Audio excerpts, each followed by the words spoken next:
Good evening. Welcome to the 2025-2026 Athletic Sports Eligibility Meeting. My name is Mr. Dale. I'm the Activities Director for the district.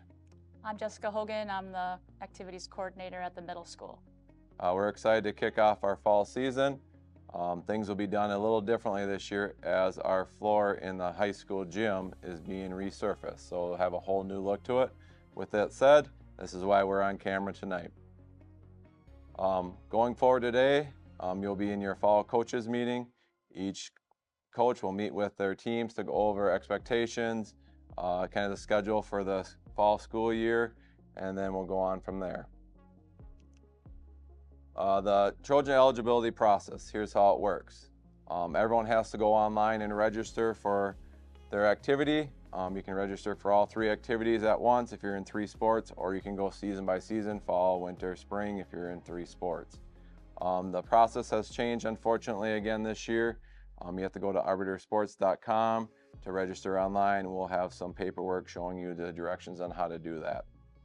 You got to have a physical up to date every 3 years. So if you had a physical your 7th grade year, that would be good till your 10th grade year. And then your 10th grade year, you'd have to get another one. If you didn't get it your 7th grade year, then that kind of throws off the process, but we'll work through that. If you have questions, if your physical is up to date, please call the high school or middle school office and we can relay that information to you. Got to pay your fee. Fees got to be paid at the high school level. It's $40 flat fee. Middle school is $20. For some reason, if a student is unable to pay their fee, we will find a way to make it work. We don't want someone not to go out for an activity based on a fee situation. The third piece of it is everyone has to have concussion testing 9 through 12. Last year, everyone had to be tested again because we switched programs. So this year should take we'll go a little quicker. So all incoming 9th graders will have to do what's called a sway test, anyone that hasn't tested before. Tonight, we'll start with football and boys soccer. And then as the first week of the seasons come around, we will have our trainers go around and test each sport individually. Once you received all 3 of those things, you completed your online registration, your physical's up to date, you paid your fee, and then if you get your sway testing completed, you can get a gray slip in the middle school or high school office. But for the fall situation, because the season start before the school year, you will not need that gray slip. But if you're a winter or spring athlete, you'll have to stop in the high school or middle school office to get a gray slip to clear you, which you give to your coaches that says you have all your paperwork in and that you can compete.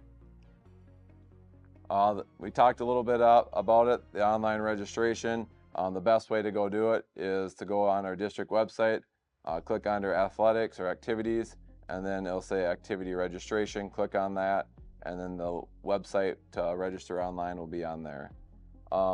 Physicals can be brought to the high school office or the middle school office, or you can upload them on the online registration. The easiest situation is probably just to bring it into the high school office or middle school office.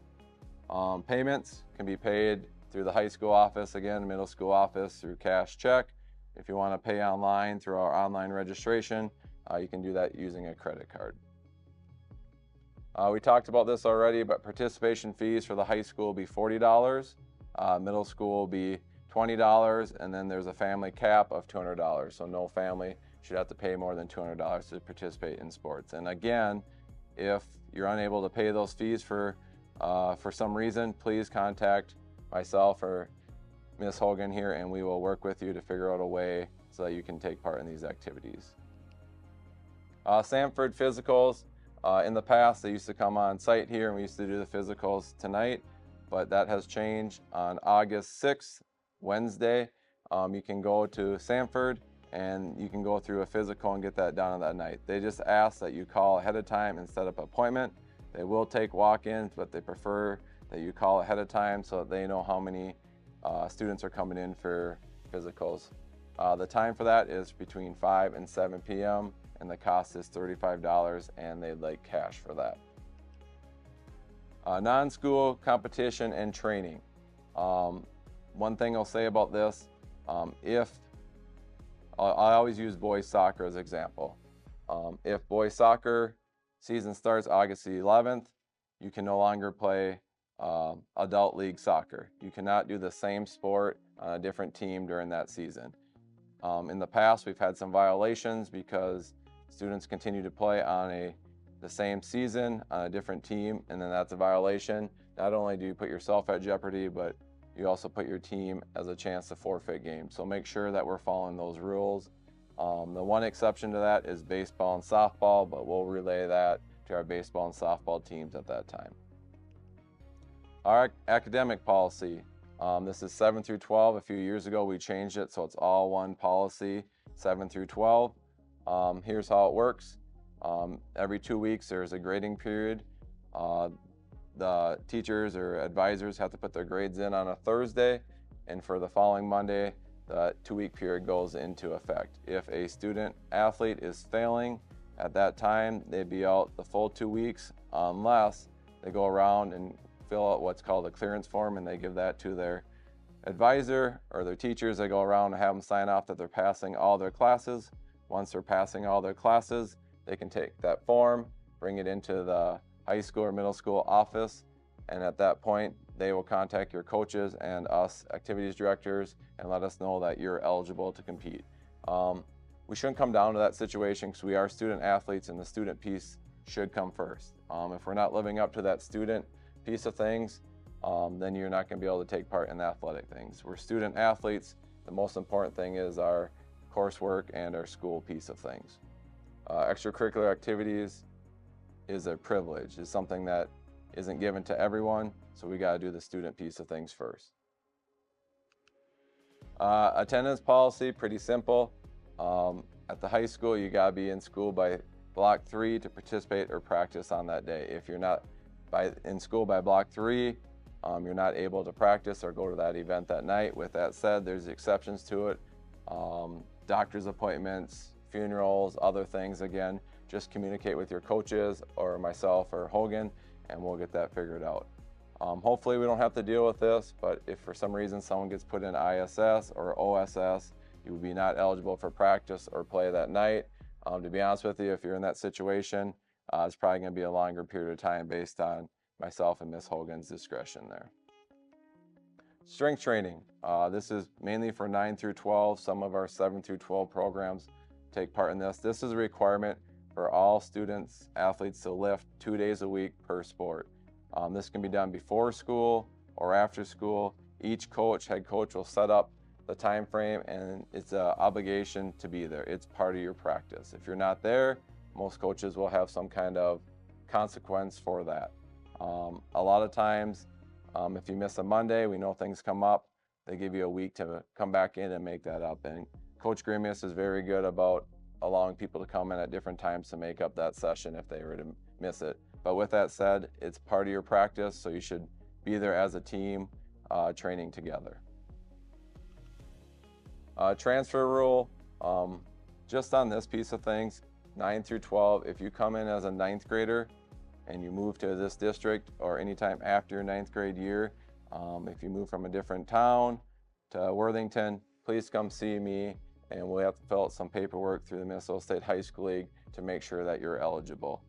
If you move here with family, you'll be eligible right away. If you open enroll, there's some other hoops that we might have to jump through, but we'll do our best to make sure that you're eligible. You're always eligible at the lower level. So this only really pertains to a varsity level athlete. So if you come in as a 9th grader, you could play C squad, B squad, 9th grade sports. You just might not be able to play varsity if you don't follow the criteria for the transfer rule. Record pictures for 9 through 12 are varsity sports. We're going to do that on Wednesday, August 20th. We'll relay that information to our head coaches to make sure they understand that they get the paperwork out too. You can also go online to www.rickers.com and you can fill out your picture packet on there as well. Activity schedule. This is a big one for us. Everything is online. So anytime we make a change based on levels, based on weather, based on facilities, everything will be changed on our activity schedule. So if you go under, again, the district website under activity schedule, all the latest information will be posted there. So anytime one of us makes a change, it pops up automatically. You can also go on there and set up notify me, and this will, anytime that we do make a change, you'll get a text or an email indicating that there's been a change. We'll also do our best to communicate to our athletes and obviously to our coaches to get that information out to you if there are changes based on weather or other situations. Streaming events, we're trying to grow in this avenue and trying to provide more options of our streaming. Right now, all our activities within our high school main gym, Trojan Field, and a gymnastics facility are streamed live for free through Huddle. In the future, we're hoping to grow on that and get hockey in there, or softball, baseball, but right now, anything that's in our main gym, Trojan Field, our gymnastics facility will be streamed live. You can find that on our district website. The neat thing about Huddle is if we're on the road and we're in Marshall, for example, and they have Huddle, you can go on their website or ours and you can see that same live stream. So, and everything's for free right now. So it's awesome platform to use there. Our Sanford athletic trainers, we're very thankful for our trainers. We're excited this year to add one more trainer on staff. Last year we had Mitzi Garzar, who was started last year with us. This year we added Logan Knutson, and then we'll always have Kreck around at the events. But they're here. Mitzi and Logan will be, one of them will be in our building at the high school or over at Trojan Field from 1 p.m. to the end of our activities.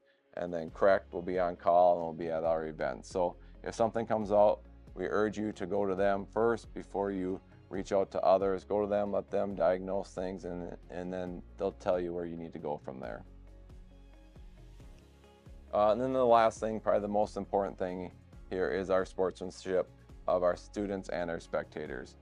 We want to be respectful student athletes. We want our fans to be respectful. We want our community members to be respectful when they're at events. We want you to cheer for our team but not be disrespectful to our opponents.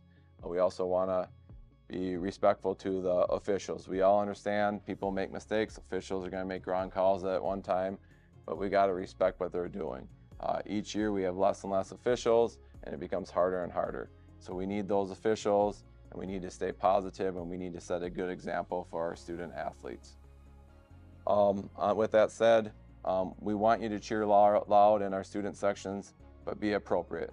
Be appropriate, represent Worthington to a high level.